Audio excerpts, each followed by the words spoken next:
Hello guys, this is Jonathan Munoz, and today I want to show you my admission orders for COVID-19 cases.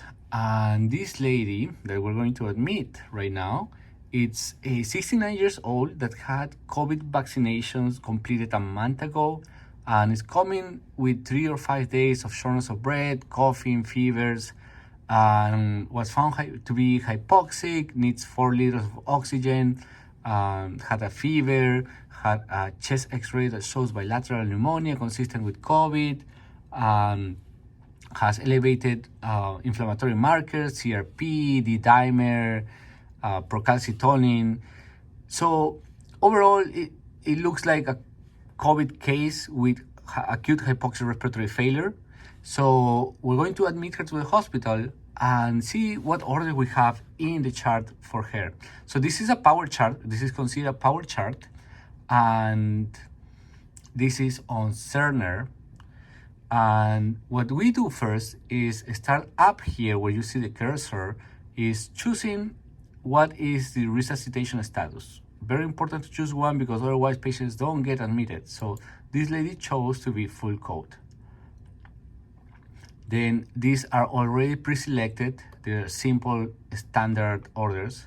Now we're gonna go at the first problem that we never forget is knowing that COVID-19 is a hypercoagulable state, and so we have to choose any form of anticoagulation. For a patient that doesn't have renal failure, the preferred at the beginning is low dose Lovenox for mild disease. So this lady falls under mild disease, so that's why we're gonna do BTE prophylaxis high dose, not BTE treatment dose. So we're gonna choose BTE prophylaxis high dose with Lovenox at 40 milligrams twice a day. If she will have renal failure and it's considered mild disease, then we'll do heparin 5,000 Q8 hours. If this will be for treatment of an existing BTE or PE, then we'll show any of the options up here. Okay, let's keep scrolling down. And lines, no lines. Point of care monitoring. Are we gonna check her blood glucose monitoring with every meals and at bedtime? Yes, especially if they have diabetes. We're going to check for that. Why? Because we're gonna give her also dexamethasone. So you have to continue checking that, and you have to add orders for glycemia adjustment. So when clicking on the glycemia adjustment orders, it opens a subset of the power chart that goes into glycemia management medications. So for this lady that falls on a BMI of more than 20, I have to find her BMI, and I can choose to do basal insulin. So I'm gonna click on the basal insulin. I will calculate the dose that she needs. They haven't calculated her weight, so I'm just gonna start with 10 units. And minimize this.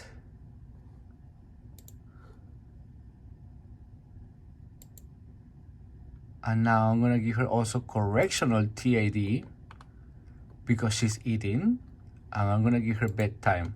The in between here, the every 6 hours dose of correction will be for patients that are MPO. Okay, so we chose our treatments for diabetes or for hyperglycemia that will come with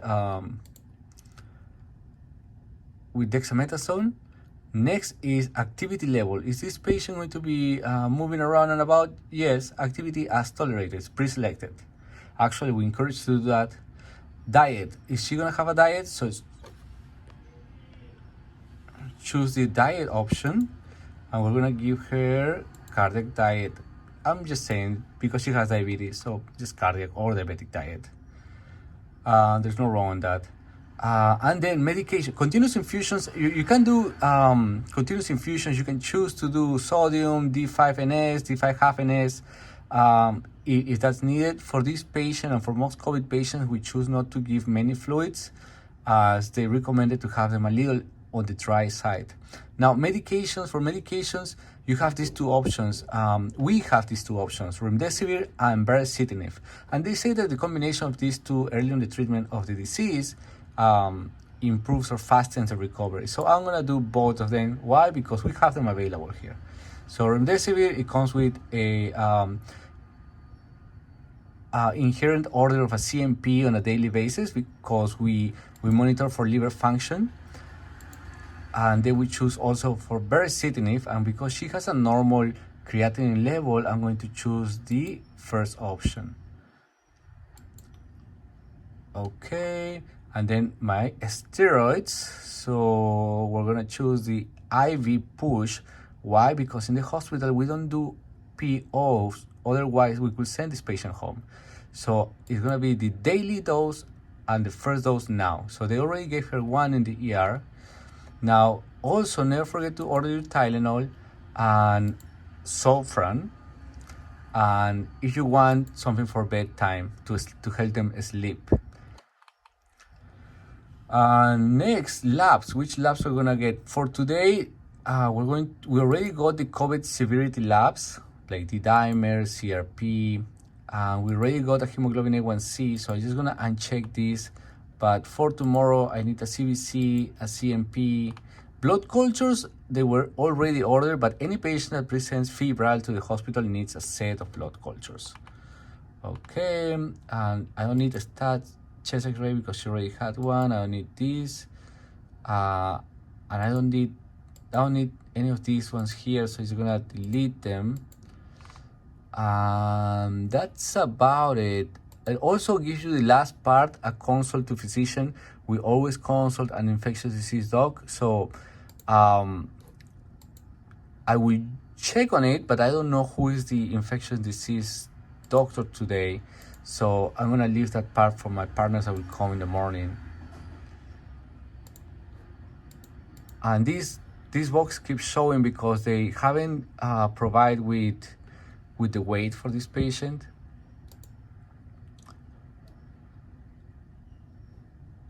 So now it's giving me this hard stop.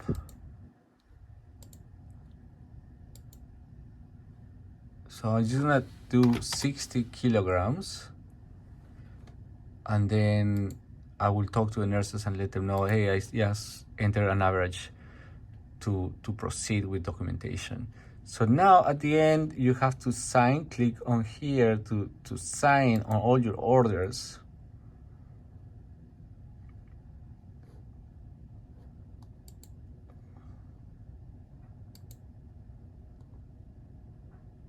And if something else comes, just fix it too. But overall, that's what I do. I just put those orders, and now I have to dictate the HMP. That is about it. And now when you want to verify the orders are all there, you can see them all here: diet, insulin, antivirals. Someone else gave azithromycin, someone else gave respiratory treatments.